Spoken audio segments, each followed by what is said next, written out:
नमस्कार दोस्तों। मैं हूं नीरज शर्मा और आप देख रहे हैं न्यूज ड्रम कमेंट्री। ये एक ऐसा शो है जिसमें हम रोजाना की बड़ी खबरों पर एकदम निष्पक्ष कमेंट्री करते हैं। अगर आपको हमारी कमेंट्री अच्छी लगती है तो हमारे वीडियो को लाइक करें, चैनल को सब्सक्राइब करें और नोटिफिकेशन का बेल आइकन दबाना ना भूलें। आप हमें अपने सुझाव वीडियो के कमेंट बॉक्स में भी दे सकते हैं। दोस्तों, आज हम बात करेंगे खास करके तीन बिंदुओं पर। पहला बिंदु होगा कि दुनिया भर में फार राइट आइडियोलॉजी की हार होते हम देख रहे हैं। मसलन यूके, फ्रांस, ईरान और दूर क्यों जाना, इंडिया में अभी अभी ऐसा ही कुछ होते होते बचा।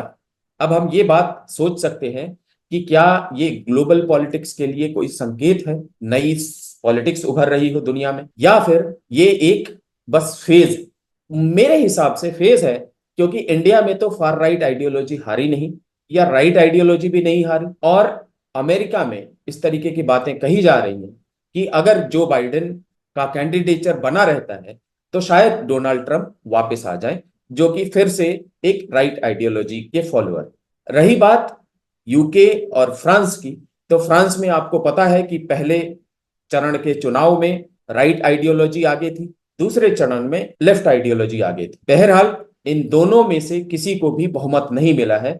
बात करते हैं ब्रिटेन की। यूनाइटेड किंगडम में अगर राइट आइडियोलॉजी हारी है, जिसको हम कंजर्वेटिव्स बोलते हैं, तो लेबर पार्टी, जो कि लेफ्ट आइडियोलॉजी के लिए जानी जाती है, उसकी भयंकर जीत हुई है। लेकिन इस जीत पर खुश होने वाले जो लेफ्टिस्ट लोग हैं, उनको ये पता होना चाहिए कि ये वो लेबर पार्टी नहीं है जो कि 14 साल पहले हुआ करती। ये माइल्ड और टुवर्ड्स द सेंटर। बात ईरान की करें तो ईरान में खास करके अगर कोई लिबरल है तो वो दुनिया के लिए और देश के लिए थोड़ा अच्छा ही है। मोटा मोटी ओवरऑल देखा जाए तो इस तरीके से इतना ज्यादा खुश होने, सेलिब्रेट करने या कोई इसका मीनिंग निकालने की जरूरत नहीं है, क्योंकि जिस तरीके से मैंने कहा, ये एक टेम्पररी फेज है। अब मैं आपको एक वीडियो दिखाता हूं और उसकी बातें सुनाता हूं। आप खुद इस व्यक्ति विशेष के इस वीडियो विशेष को देखिए और सुनिए, फिर हम बात करते हैं इसके बारे में। अब अग्निवीर लागू कर दिया। इसमें कहते हैं, देखिए, 4 लोगों की भर्ती होगी, 4 में से 3 को हम निकाल देंगे। वो 3 पता है कौन से निकलेंगे? एसटी, एससी, ओबीसी, वो निकलेंगे।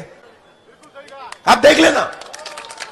दोस्तों, ये वीडियो तो चुनाव प्रचार के दौरान का है, लेकिन ऐसा नहीं है कि बात पुरानी हो गई और आई गई हो गई। एक टूल किट के हिसाब से राहुल गांधी अपने सारे के सारे एक्शंस जो थे चुनाव के दौरान या चुनाव के पहले वाले, उसको पकड़ के बैठे। अब अग्निवीर के मामले में इतना बड़ा झूठ बोलने के बाद वो सदन में फिर से एक गलत बयानी की कोशिश करते हैं, जिसको रक्षा मंत्री काटते हैं और इंडियन आर्मी भी बयान देती है और कहती है कि इसके बारे में झूठ फैलाया जा रहा। वो झूठ इस तरीके से था कि एक अग्निवीर अजय सिंह के पिता का एक वीडियो बनवा करके राहुल गांधी लेकर के आए थे, जिन्होंने कहा था कि राजनाथ सिंह ने जो बयान संसद में दिया है वो गलत है, मुझे पैसे नहीं मिले। इंडियन आर्मी ने फिर उस बात का खंडन किया। इतना बड़ा षड्यंत्र।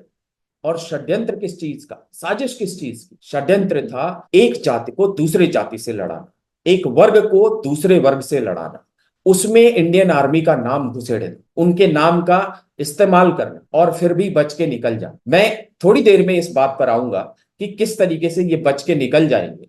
लेकिन अगर आप गौर करें तो इतना सब कुछ होने के बाद भी बहुत सारे ऐसे बुद्धिजीवी पत्रकार हैं जो ये कहते हैं कि छोड़ो, जो राहुल ने बात कही वो बात कही, वो तो चुनाव के लिए बात थी।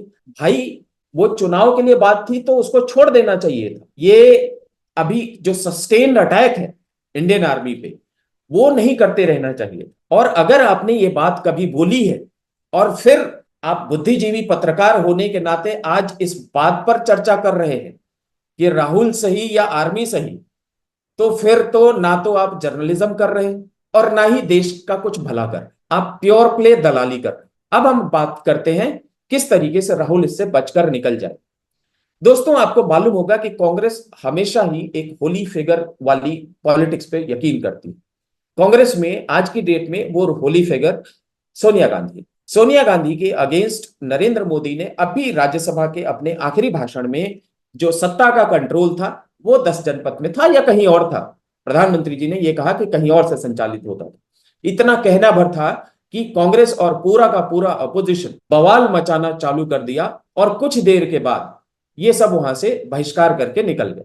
उसी तरीके से एक होली फिगर का जो कॉन्सेप्ट था वो इंडियन आर्मी के लिए बना के रखा गया था जब तक कांग्रेस सत्ता में थी। लेकिन इसके साथ साथ हमें यह भी याद रखना चाहिए कि इंडियन आर्मी के लड़ाकू विमान से लेकर के कई सारे ऐसे फाइटर जेट से लेकर के और हेलीकॉप्टर्स जो है वो गांधी परिवार के पिकनिक और इनके घूमने फिरने सैर सपाटे सॉटी करने जिसको बोलते हैं उसके इस्तेमाल में लाई जाती। इसका मतलब ये है, और मैं इंटरप्रेट कर रहा हूं, मैं लिटरल मीनिंग नहीं बता रहा हूं। अगर आप लोगों में से किसी को बुरा लगे तो हमारे वीडियो बॉक्स के कमेंट बॉक्स में जरूर लिखिएगा। मैं इंटरप्रेट इसको इस तरीके से कर रहा हूं कि गांधी परिवार यहां पे था और इंडियन आर्मी यहां पे थी, ओहदे में हमेशा से ही शायद ऐसा ही कुछ था। अब गांधी परिवार तो पावर में नहीं है, लेकिन गांधी परिवार के लोग उस इंडियन आर्मी में बैठे हुए और गांधी परिवार को अभी भी वही इंटाइटलमेंट लगती है कि ये इंडियन आर्मी के साथ कुछ भी कर सकती, इंडियन आर्मी के लिए कुछ भी बोल सकती और बच के निकल जाएगी, क्योंकि इंडियन आर्मी इनके ऊपर काट कर खाने के लिए नहीं दौड़ेगी जिस तरीके से यूजुअली पाकिस्तान वगैरह में वहां की आर्मी दौड़ पड़ती। ना ही यहां पे कोई जज इनको सजा देगा, ना ही पार्लियामेंट इनका कुछ कर सकता है। सो इस तरीके से ये झूठ बोलते रहेंगे, आर्मी का नाम लेते रहेंगे और निकलते रहेंगे। अब आते हैं एक तीसरे मुद्दे पर। विक्टिम कार्ड तो आपने बहुतों को खेलते देखा होगा, लेकिन आज हम आपका परिचय एक नए शब्द से कराते हैं और यह है विक्टिम पॉलिटिक्स। इसमें एक नेता किसी बहुचर्चित दुर्घटना की पॉपुलैरिटी पर राइड यानी कि उसकी सवारी करता है। कुछ लोग इसको पॉलिटिकल वल्चरिज्म भी कहते हैं। पिछले कुछ दिनों में राहुल गांधी ने तमाम तरह के हादसे के शिकार लोगों से मुलाकात की है। हाथरस से शुरू हुआ यह विक्टिम पॉलिटिक्स राजकोट पहुंचा और फिर आज ये असम और मणिपुर में था। अब आप कहेंगे कि पीड़ितों से मुलाकात की राजनीति तो काफी पुरानी है, फिर मैं क्यों बात का बतंगड़ बना रहा हूं। तो आपको बता दूं कि जब राहुल गुजरात के दौरे पर पहुंचे तो वहां कोई भी बड़ा हादसा या कोई बड़ी दुर्घटना नहीं हुई थी। ऐसे में विक्टिम पॉलिटिक्स कैसे होगी। फिर क्या था, पास्ट में घटी दुर्घटनाओं के पीड़ितों से मिलने का कार्यक्रम तैयार किया गया और यह सुनिश्चित किया गया कि पॉलिटिकल वल्चरिज्म करने का पर्याप्त मौका मिले। तो दोस्तों अब आप समझ गए होंगे कि येन केन प्रकारेण एक टूल किट के माध्यम से चलना है। उस टूल किट में अगर विक्टिम कार्ड लिखा हुआ है, उस टूल किट में अगर पॉलिटिकल वल्चरिज्म लिखा हुआ है, तो एक हमें रास्ता ढूंढना है कि अरे यहां पे तो यह हो नहीं पा रहा जो अभी राजकोट में हुआ था, कैसे करें कैसे करें। एक काम करते हैं, पुराने जो विक्टिम थे, यहाँ पे बहुत सारी घटनाएं हुई होंगी, कुछ नहीं हुई होंगी, उनके लोगों को बुला लो और बुला करके किसी तरीके से ये जो हमारा लाइन है, जो हमारा डिजाइन है, उस डिजाइन से डिविएट नहीं होना। और आप लोगों को ये कतई गलतफहमी नहीं होनी चाहिए कि टूल किट पॉलिटिक्स काम नहीं करती। टूल किट पॉलिटिक्स काम करती है, कुछ हद तक करती है। आज 42 से 99 पहुंचे, लगभग डबल से ज्यादा। अब अगली बार ये लगभग डबल से ज्यादा हो गया तो आप क्या करेंगे। आप समझ गए ना, सरकार बन सकती है।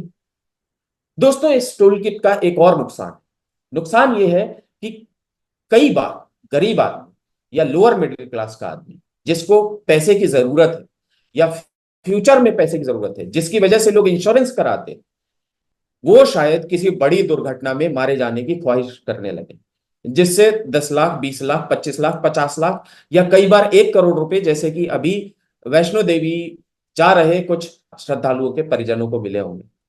इस तरीके की बातें भी आ सकती हैं फ्यूचर में कुछ।